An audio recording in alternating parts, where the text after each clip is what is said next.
श्रीगुरुभ्यो नमः। वसुदेवसुतं देवं कंसचाणूरमर्दनं देवकी परमानन्दं कृष्णं वन्दे जगद्गुरुम्। ॐ श्रीकृष्णपरब्रह्मणे नमः। श्रीमद्भगवद्गीता अदः षष्ठोऽध्यायः आत्मसंयमयोगः। ఇవాళ 6వ అధ్యాయము 43వ శ్లోకం. తత్ర తం బుద్ధి సంయోగం లభతే పౌర్వదేహికం యతతే చ తతో భూయః సంసిద్ధౌ కురు నందన. తత్ర తం బుద్ధి సంయోగం లభతే పౌర్వదేహికం యతతే చ తత్ భూయః సంసిద్ధౌ కురు నందన. ఇక్కడ అర్జున కురునందన అంటే అర్జున ఎచ్చట పూర్వదేహమును సాధించిన. చూడండి, అంటే ఇంతకు ముందు శరీరంలో మనము ఏమైతే చేసి ఉన్నామో, సాధించడం అంటే ఏమైతే చేసి ఉన్నామో ఆ బుద్ధి యోగమును అంటే సమత్వ బుద్ధి.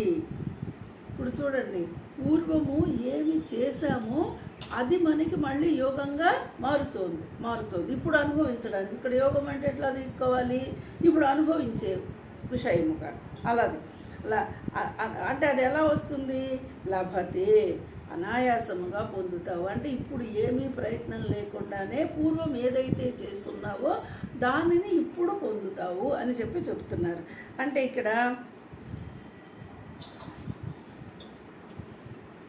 అట్లాగే దాని ప్రభావమున సంసిద్ధౌ పరమాత్మ ప్రాప్తికై మునుపటి కంటే ఎక్కువగా మరలా ప్రయత్నించను.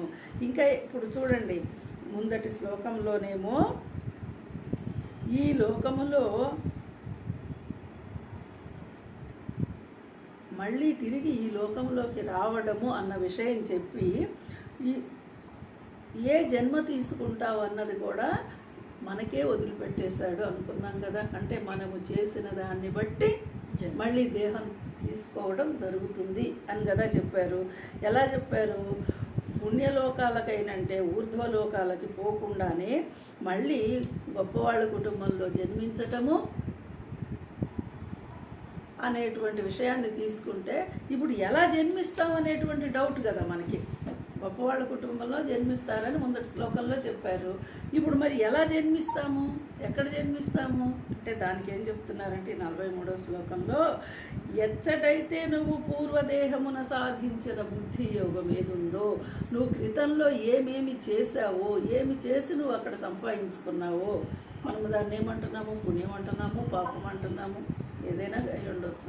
ఆ సంపాదించుకున్న దాన్ని ఇప్పుడు మళ్ళీ దేహం తీసుకున్న తర్వాత అది సహజంగానే అనాయాసంగానే నీకు దాని ప్రభావంతో మళ్ళీ నువ్వు కొనసాగిస్తున్నావు. దేన్ని కొనసాగిస్తున్నావు? భగవత్ ప్రాప్తికై ఆ ప్రయత్నానికై మునుపటి కంటే ఇంకా మునుపటి కంటే ఎక్కువగా ప్రయత్నిస్తున్నావు అని ఎందుకు చెప్తున్నారు ఇక్కడ? నువ్వు ఆల్రెడీ ఉన్నావు అందులో. ఇప్పుడు చెట్టు ఎక్కడానికి ప్రయత్నించావు, సగం దాకా ఎక్కావు, జారిపోతున్నావు. లేదు ఇంకా ఎక్కాల్సిందే 3 వంతులకు వచ్చావు. ఇంకా అప్పుడు పట్టుదల పెరిగిద్దా? నీరసించి కిందకు దిగుతావా? పట్టుదల పెరిగిద్ది. ఇంకా ప్రయత్నంగా ముందుకు వెళ్ళడానికి ప్రయత్నిస్తావు. అదేవిధంగా ముందట ఏమైతే చేసుకున్నావో దాని ప్రకారం ఇప్పుడు నీకు అనాయాసంగా ప్రయత్నం ఇంకా ముందుకు నిన్ను నడిపిస్తుందయ్యా అని చెప్తున్నారు. అంటే ఇప్పుడు మనము ఒక్కసారి పరమాత్మ అనేటువంటి భావనలోకి, ఆత్మతత్వంలోకి వస్తే దాన్ని ఇంకా ముందుకు వెళ్ళడమే కానీ వెనక్కి వెళ్ళడం అనేది లేదు. కాబట్టి ముందుకే వెళ్ళి ప్రయత్నించి ఇంకా నువ్వు ఇంతకంటే కూడా ఉన్నతమైన స్థితిని పొందుతావు. అంటే అప్పుడు పోనీ ఈ జన్మలో కొంతవరకు సాధించాము, మళ్ళీ జన్మలో ఇంకొంచెం సాధించావు, ఇప్పుడు పరమాత్మని చేరుతావు. అంటే ఎన్ని జన్మలకైనా సరే నువ్వు వెళదు.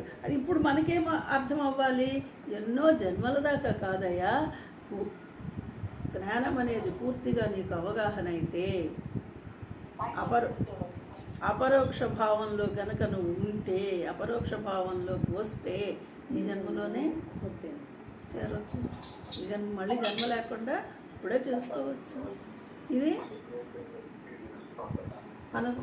మనకే సాధ్యమేమో ప్రయత్నిద్దాము. ఎందుకు సాధ్యం కాదు? సాధ్యం కాకపోతే భగవత్పాదులు చెప్పరు కదా. కాబట్టి మనకి ప్రయత్నపూర్వకంగా ఇంకా ముందుకు వెళ్ళడానికి ప్రయత్నించండి. అందుకే ఇక్కడ ఏం చెప్తున్నారంటే, యోగి కుటుంబనందు పుట్టినా కూడా పూర్వదేహమును సాధించిన బుద్ధి సంయోగం వలన సమబుద్ధి రూప సంస్కారం. మనకేంటంటే సమత్వము. ఇప్పుడు నేర్చుకున్నాం కదా, అందరినీ సమానంగా చూడటము, అందరిలో పరమాత్మ ఉన్నాడు అనే భావనలో ఉండటము, ఇవన్నీ మనకి సంస్కారంగా పుట్టుక నుంచే వస్తాయి. ఇప్పుడు కొంతమంది సంస్కారవంతంగా ఉంటారు కదా, అది ఇది మాట లేకుండా, ఎవరి మీద భేదభావం చూపించకుండా ఆ విధంగా ఉండటము. అలా ఉన్నవాడు సహజంగానే సులభంగానే ఈ బుద్ధి యోగాన్ని పొందుతాడయా అని చెప్తున్నాడు. మరలా పరమాత్మ ప్రాప్తి సిద్ధించుడిగా ఇంకా అధికముగా సాధన చేస్తాడు.